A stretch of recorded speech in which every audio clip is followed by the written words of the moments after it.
We have a story tonight that's happening more and more often on the streets of Philadelphia and surrounding communities. It's a story of a neighborhood definitely saying no to drugs. 300 people shouting anti-drug slogans, marching around Wharton Square Park in South Philadelphia tonight. Neighbors organized to fight the drug dealers they say are taking over their community.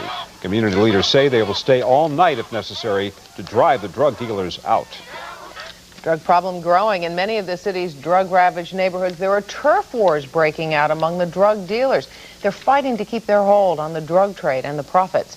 Tonight we get a rare look at this battleground. Pat Battle rides with police officers in the 19th district where the turf war is costing lives. From a half block away, West Philadelphia police officer Tyler Bullock had spotted a man with a gun. I hope that's a toy. Come here. And this time it was. Do you think we could determine whether this is real or plastic at night? No. You sitting here shining it?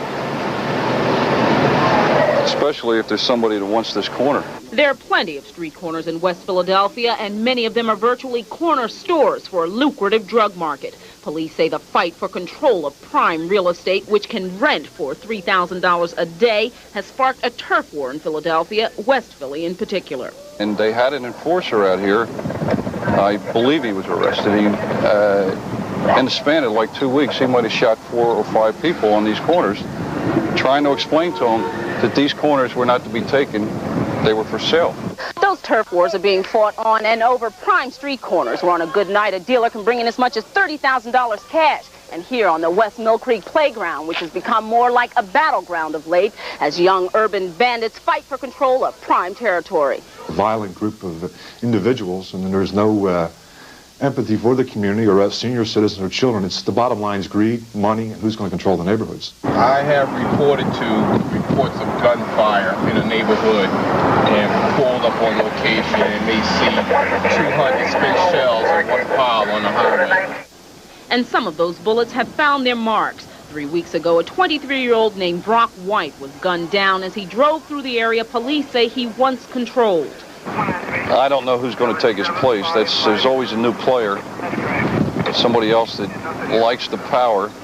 Since January 1st, there have been 9 drug-related murders in the 19th police district alone. Citywide, of 135 homicides so far this year, 53 of them are drug-related. That's about 40%. I guess somebody just want to get out their car or something, just want to start some war. I don't know. I guess they just want to get out and start bang, bang, and start shooting, but not around here. And that's not a war? No, it's not a turf war, no. Police say the victims and their killers appear to be from opposing factions, the Junior Black Mafia, Jamaican posses, or just loosely organized corner boys. You got ID say you live there? Yeah, right. Move.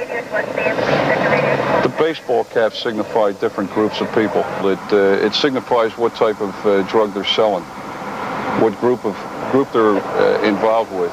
Different caps for different corners. At the West Mill Creek playground, one group controls the benches, another the basketball courts, a third the swing sets. Residents say the street lights were shot out long ago. I don't know where it's going to end. This summer is going to be very hot. We are nowhere near what's happening in Washington or San Diego or LA or New York, but we have that potential unless we beef up the police forces on the street. Now, although the mayor has promised to have more cops on the street by this summer, the first class of recruits won't actually be out there until August. A police spokesman tells us that the city's police commissioner is trying to come up with alternatives that will put more cops on the streets. Meanwhile, those that are already out there will just have to do their best to keep a lid on the situation. Pat Battle, Channel 10 News.